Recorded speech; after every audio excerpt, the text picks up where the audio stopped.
performances Pakistan has put up. सबसे पहले खवातीनों with a smile. We're very lucky that we've been joined by a former Test cricketer. He happens to be Mr. Bazid Khan. Assalamualaikum, Bazid bhai. Walaikum salam. Thank you so much for joining us. Wonderful to have you alongside him. Ladies and gentlemen, we are very lucky. ये चाहते हैं कि तवील introduction, लेकिन चूंकि खुशी ज़्यादा तो मैं जल्द से जल्द आप लोगों के पास आना चाहता हूँ. We're very lucky that we've been joined by Mr. Wahab Riaz. Thank you so much, Wahab bhai, for joining us. Wonderful to have you. Alongside him, former skipper for Pakistan. खवातीनों आजाद हमारी खुश नसीबी है कि हमारे साथ मौजूद है. ये है मिस्टर मोहम्मद हफीज. अस्सलाम हफीज भाई. वालेकुम अस्सलाम. और आज मजा आएगा, आपकी मेरी एनर्जी मिलेगी आज. सबके साथ हम तो एनर्जी मिलाना चाहते हैं. ऐसी ही भाई है हमारी खवातीनों आजाद. Last but not the least, साबिक कप्तान Pakistan cricket team wicket keeper बैठा है. ये है मिस्टर राशिद लतीफ. अस्सलाम राशिद भाई. वालेकुम सलाम. राशिद भाई मुबारक हो आपको. आपको भी मुबारक है और सारे लोगों को, जितने लोग पाकिस्तान को फॉलो करते हैं, टीम को. और यादगार इनिंग, ये ना भूलने वाली कुछ इनिंग्स होती हैं.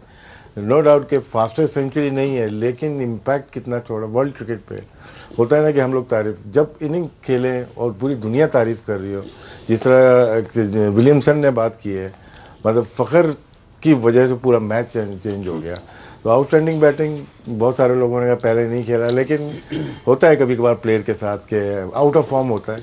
और फ़ख्र जिस तरह से आया है, और 2022 में इतने मार्च में पावर प्ले में आखिरी छक्का मारा था, पता है ना आपको? ये कि क्या चेंज हुआ कि अब छक्के मारना शुरू हो गया. ये बहुत मुम्मा बना हुआ है, इसको आगे हम खोजेंगे. अच्छा, पावर प्ले की आपने बात की तो एक दफा मेरा ख्याल है क्लैपिंग जरूर बनती है. आपने पहले ओवर की प्रेडिक्शन की थी आज कि 5 से कम रन बनेंगे, और आज के बाद आपने आपकी और बीके की प्रेडिक्शन थी less than 5 runs in the first over. I think it was just the 1 run. 5 run हमने कम करवा दिए, वरना तो 410 होते. But what a prediction that was. Hafiz, coming towards you, जिस तरह पाकिस्तान ने bowling की, of course हम उसके बारे में भी बात करेंगे, काफी mistakes हुई.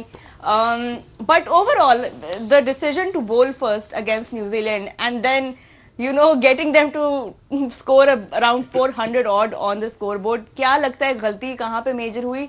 और उसके बारे में भी बात करें, और ऑफ कोर्स फखर के इनिंग्स के बारे में भी वो बात तो करेंगे, लेकिन आज फखर पे फखर करने का दिन है, तो उसको एंजॉय करना चाहिए, उसको उस पर खुश होना चाहिए. क्या ही शानदार इनिंग्स, सब लोग याद करेंगे और हम सब लोग तालियां मारते हैं उसके लिए. एक क्लैपिंग उसके लिए बनती है. क्योंकि देखें, इनिंग्सें बहुत सी खेलते हैं आप जिंदगी के अंदर, वो आपको अच्छी लगती हैं, लेकिन कुछ ऐसी चीज़ें होती हैं जो लोगों को अच्छी लगती हैं.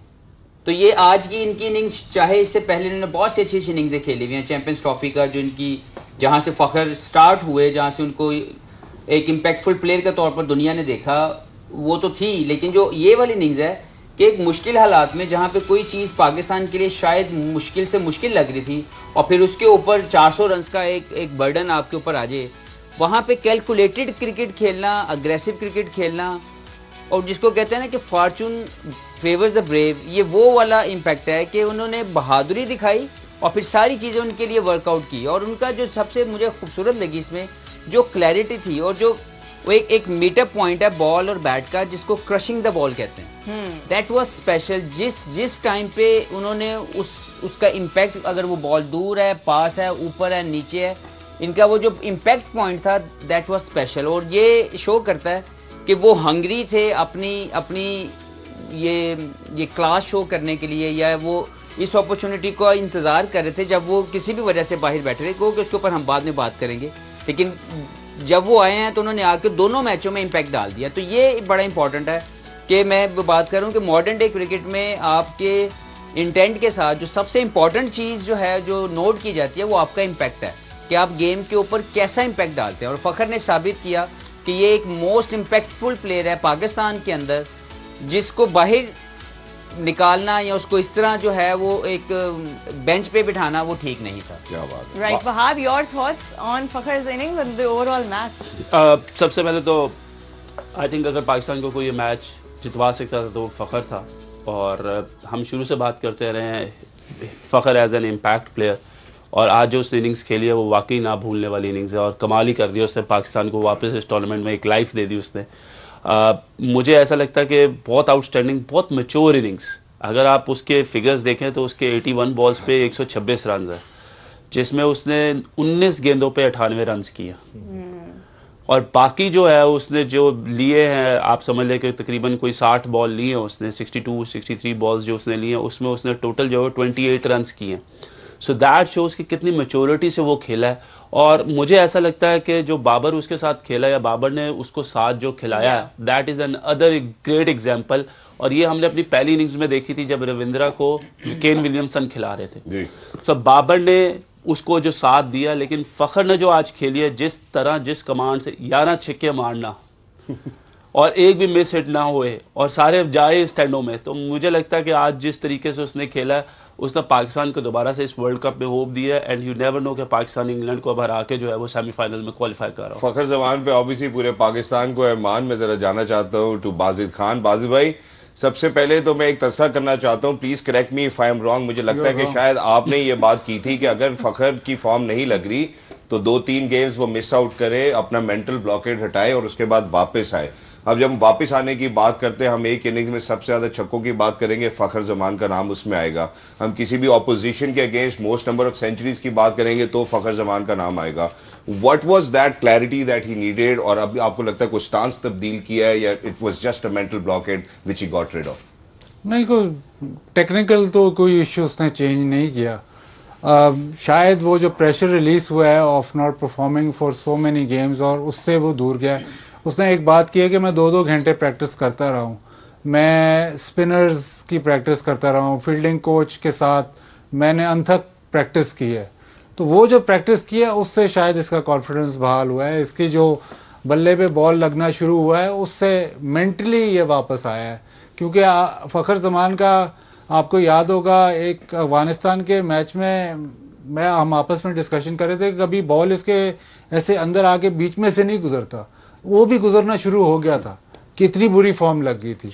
बट वो ये कह रहा है, और मैं भी शायद उस पर एग्री कर रहा हूँ, कि जो उसको ब्रेक मिली उसने ब्रेक में बैठ के रिलैक्स नहीं किया, उसने जाके नेट में 2-2 घंटे बैटिंग की है, प्रैक्टिस की है। तो शायद वो मेंटल स्टेट उसका वापस आ गया। और फिर जब वो न्यूजीलैंड के खिलाफ खेलता है, न्यूजीलैंड इसकी फेवरेट टीम है, न्यूजीलैंड चाहे ये बिल्कुल आउट ऑफ फॉर्म हो, न्यूजीलैंड के खिलाफ खेलेगा तो उनको ये बहुत मारता है। जैसे अब सारी दुनिया, मेरी तारीफ करने से कुछ नहीं होगा, सारी दुनिया अब तारीफ कर रही है, सब कह रहे हैं कि फ़खर ने आउटस्टैंडिंग इनिंग खेली है।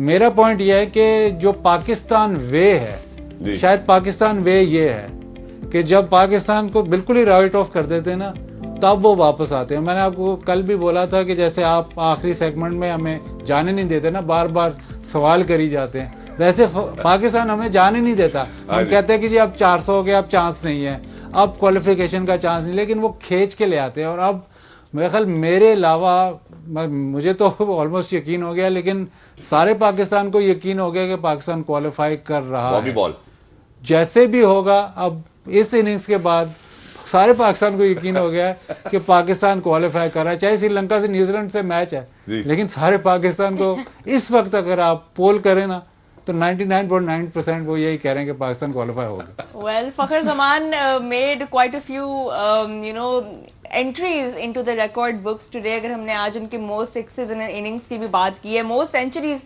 against an opposition in 1 year. Let's take a look at that stat as well.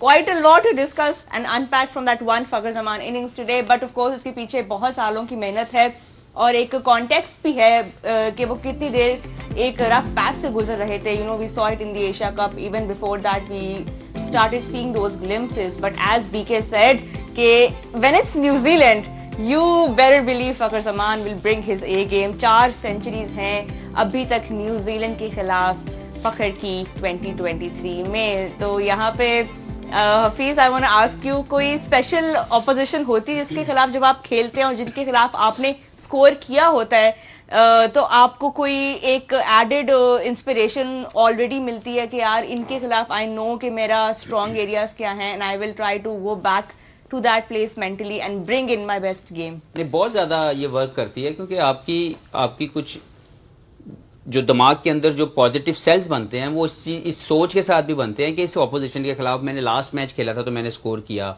मैंने लास्ट मैच में इनके खिलाफ अच्छी बॉलिंग की, तो ये सारी चीज़ें आपके लिए वर्कआउट करती हैं. मुझे लगता है कि फ़खर की ये फेवरेट टीम इसलिए है कि ये रिलाई करते हैं ज़्यादा अपनी पेस अटैक के ऊपर और फ़खर को पेस चाहिए बैट के ऊपर. जब उसको पेस मिलती है और जब उसके शॉट लगना शुरू होते हैं तो फिर कोई जैसे मर्जी करे. क्योंकि जो इनकी इनिंग्स आज की है वो इसलिए मुझे ज़्यादा मज़ेदार लगी क्योंकि इसमें बीच में स्पिनर्स भी आए. और स्पिनर्स को उन्होंने फीट यूज करके, बॉल दूर भी थे तब भी वहां पे पहुंचे, कुछ चीजों पे उन्होंने वहां पहुंच के शॉट मारे, कुछ बॉल को आने दिया।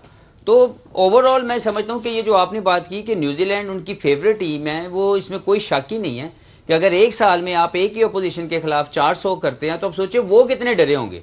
और उनके डर की आप ये हालत देखिए कि मैं समझता हूं कि केन विलियमसन एक एक्सपीरियंस बॉलर कैप्टन है, उन्होंने अपने बेस्ट बॉलर को, सऊदी को, जो कि 5 ओवर में सिर्फ 27 रन दे के एक आउट करके बैठे थे, जबकि फखर का ये कहना है कि जब इनको इक्वेशन मिली तो इन्होंने अपना गेयर शिफ्ट किया, अपने आप को इन्होंने फिर उस डिफरेंट जोन में खेलना शुरू कर दिया। पहले 15 ओवर तक इन्होंने 6, 6.5, 6.25 की एवरेज से खेला, लेकिन अगले 5-6 ओवरों में इन्होंने एकदम से बात की जरा इसके साथ भी मैं राशिद भाई को भी जोड़ना चाहता हूँ, क्योंकि राशिद भाई बड़े रेयर ओकेजन्स पे हमने देखा है कि हम अहेड ऑफ द गेम भी होते हैं। I think today was one of those occasions as well, खास तौर पे जब बारिश का पता हो, डग आउट ऑलरेडी इन्फॉर्म्ड हो, आप उसी हिसाब से प्लान करके चल रहे हो, तो जिस तरह से गियर शिफ्ट किया, अगर फेज वाइज हम फखर जमान की स्ट्राइक रेट के ऊपर बात करें, I think that's something which is going to be very pivotal in our conversation, कि वो किस तरह से गेम को चेंज करते चले गए। इन्होंने बाद में कैलकुलेशन की है, जब ये अंदर बैटिंग कर रहे थे उस वक्त ये देखा है बारिश आने वाली है, तो फिर उन्होंने मंगवाया था कि कितने रन बाकी हैं। ये इनका करियर का है स्ट्राइक रेट है, शुरू के 10 ओवर में 82 है,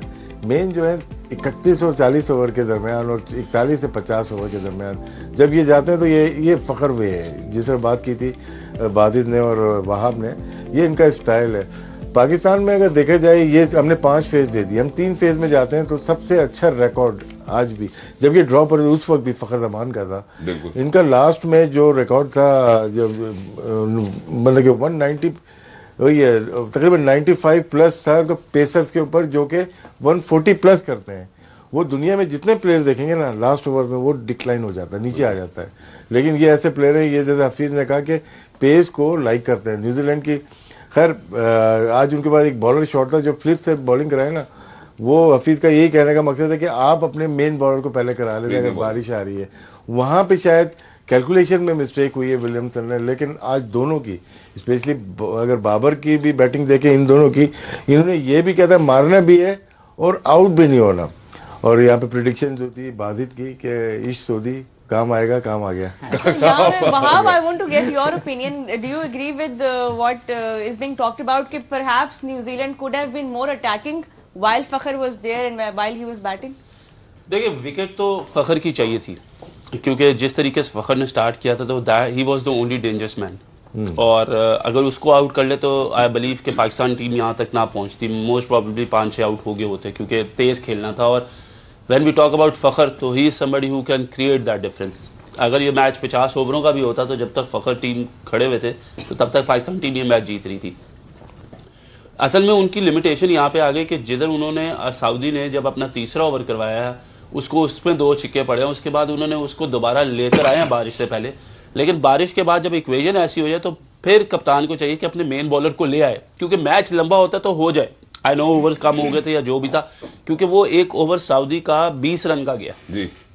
अगर वो एक ओवर सऊदी ना करता और वहां पे बेशक बोल्ट या वो ही करते, सऊदी करते, तो सऊदी करते तो फिर इनको क्या कहते हैं इशू ना होता ज़्यादा, क्योंकि आपको विकेट लेनी थी। अगर एक विकेट लेते, एक विकेट के साथ प्रेशर पड़ता, इस तरह आके हमारी टीम में सिर्फ एक प्लेयर ही और था जो इस तरह की हिटिंग कर सकता था, वो था इफ्तिखार। उसके बावजूद और कोई नहीं था। सो उधर अगर आप एक आधी विकेट ले लेते फखर की या बाबर की, तो आप एक तो डकवर्थ ल्यूइस जो मेथड है उसमें आप एक तो उनका रन रेट जो है वो थोड़ा सा नीचे आ जाता, स्कोर नीचे आ जाता और पाकिस्तान को भी थोड़ी सी परेशानी होती। लेकिन मुझे ऐसा लगता है कि यहाँ पे उन्होंने वाकई ट्रिक मिस किया कि as a captain you need to get that wicket, you have to brought your fast bowlers. बाद में अगर हो जाता तो हो जाता, लेकिन उस सिचुएशन पे क्या डिमांड थी कि आपके मेन बॉलर्स आते। एग्जैक्टली बाजी भाई, आपकी जानिब बढ़ता हूँ इसी बात के साथ, वो ये है कि क्या ऐसा भी हो सकता है कि शायद बारिश के बाद वो एंटिसिपेट कर रहे हो कि यार पिच के ऊपर बिहेवियर चेंज होगा एंड दैट्स द टाइम कि हम अपने प्रीमियम बॉलर का इस्तेमाल करें। दूसरी जाने जब हम बाबर आजम की दूसरे एंड के ऊपर बात करते हैं, I think it was a wonderful understanding and people might not like it asking me कि क्या Babar was playing his own way. पहली बात आपकी ठीक है, people might not like you, वो तो बात confirm. Thank you so much कि आप बल्कि बहुत ही सच बोलते हैं माशाल्लाह स्क्रीन के ऊपर, लेकिन काफी सारे लोग और होंगे चाहने वाले। लेकिन चूंकि मैं ये सवाल आपकी तरफ पॉइंट कर रहा हूं तो जरूर बताइएगा कि was Babar playing his own way or do you think that it was a sensible inning which he built alongside Fakhar Zaman? नहीं, बाबर बिल्कुल ठीक खेल रहा था। जिस तरह हम जा रहे थे, मेरे का 15-16 ओवर में 120 लगा हुआ था, उस टाइम तो ऐसे लग रहा था कि ये 400 भी चेस कर जाएंगे। बाबर शायद ये बात हो रही थी कि इसको ज़्यादा तेज़ खेलना चाहिए, लेकिन अगर आप रन रेट देखें या जिस किस्म की बैटिंग हो रही थी, there was not an issue, क्योंकि जब फ़खर खेल रहा है तो फिर बाबर ने अनड्यू मतलब चलाते ही नहीं रहना, अनड्यू नहीं खेलना। जिस तरह की उसकी शॉट्स लग रही थी और जिस तरह के उसको बॉल मिल रहे थे, कोई इशू नहीं था। मुझे जो इशू लगता है, मैं सुबह भी शायद मेंशन किया था, कभी कभार मेरा तुक्का ठीक होता है, तो सुबह मैंने 2 प्लेयरों का ही फ़खर पे एक ऐसे जब आपने उंगली रखी थी, आपने लिफ्ट नहीं कराई मेरी बातें, चलो वो मैंने तो तभी कहा दिया था कि और यही तो दूसरा player है। मैंने इस सोडी पे उंगली इसलिए रखी थी कि बॉलिंग इनकी बिल्कुल वन डायमेंशनल थी न्यूजीलैंड की। लॉकी फर्गसन नहीं थे इनके पास, तो इनके पास सऊदी ठीक है, बोल्ट ठीक है, लेकिन इनके पास कोई गेम ब्रेकर नहीं था। इस सोडी को आप मैच खिलाते हैं, बहुत हाई रिस्क था क्योंकि वो कोई भी मैच नहीं खेला वो। और वनडे क्रिकेट में मैंने पहले भी मेंशन किया कि वो बांग्लादेश के खिलाफ 6 आउट उसने जरूर किए वर्ल्ड कप से पहले, लेकिन पिछले 1-1.5 साल से वनडे क्रिकेट में उसका रिकॉर्ड अच्छा नहीं है। सही है। और अगर लेग स्पिनर को आप एकदम ऐसे लेके आते हैं, बहुत हाई रिस्क होता है कि लेग स्पिनर को जब लगना शुरू होती है तो वो रुकता नहीं। आज भी ऐसे ही हुआ। अगर उनको खिलाना ही था, अगर लॉकी फर्गसन आपके पास नहीं है तो डिफरेंस शायद जेमिसन को खिला के थोड़ा सा डिफरेंस आ जाता। और थोड़ा लंबा बॉलर है, हाइट थोड़ी ज़्यादा, शायद बाउंस ज़्यादा मिलता। ये सारे जितने बॉलर थे एक डायमेंशनल हो गए ना, सऊदी हो गया, बोल्ट हो गया, ये स्विंग बॉलर्स हैं, एक ही तरीके के बॉलर हैं। जो लॉकी फर्गसन खेलता है तो वो डिफरेंट बॉलर, वो तेज़, वो बाउंसर करेगा, वो ज़रा डिफरेंट अटैक में आएगा। जेमिसन का हाइट का ज़रा डिफरेंस आ जाता, डिपेंडेंट है। लेकिन फ़खर जमान जिस तरह आज खेल रहा था, उसको जो बॉल स्पिन अंदर होना, उसको तो वैसे ही वो लिफ्ट ही नहीं करा रहा था। फिर जो आपका स्पेशलिस्ट स्पिनर खेल रहा है वो है सैटनर, उसके बाद ये खेल रहा है सोडी। सोडी मतलब आप कह लें कि ऐसा वो मतलब लाइबिलिटी सा था आपको, क्योंकि आप एक तो आप पे बिल्कुल वैसे ही कॉन्फिडेंस नहीं था कि इसको कब लेके आए, इसको बिल्कुल एंड में लेके आया, और जब लेके आया तो वो सही उसका कॉन्फिडेंस नहीं था। तो वो जो बॉलिंग है इस मैच में और पिछले मैच में, बॉलिंग न्यूजीलैंड की बहुत क्वेश्चन हो रही है। पाकिस्तान मतलब नथिंग टू, मतलब फ़खर की इनिंग्स तो सबके सामने है, मतलब इससे बेहतर इनिंग्स तो आपको कहीं सर्च करोगे तो बड़ी, गूगल पे भी करोगे तो बड़ी मुश्किल से मिलेगी।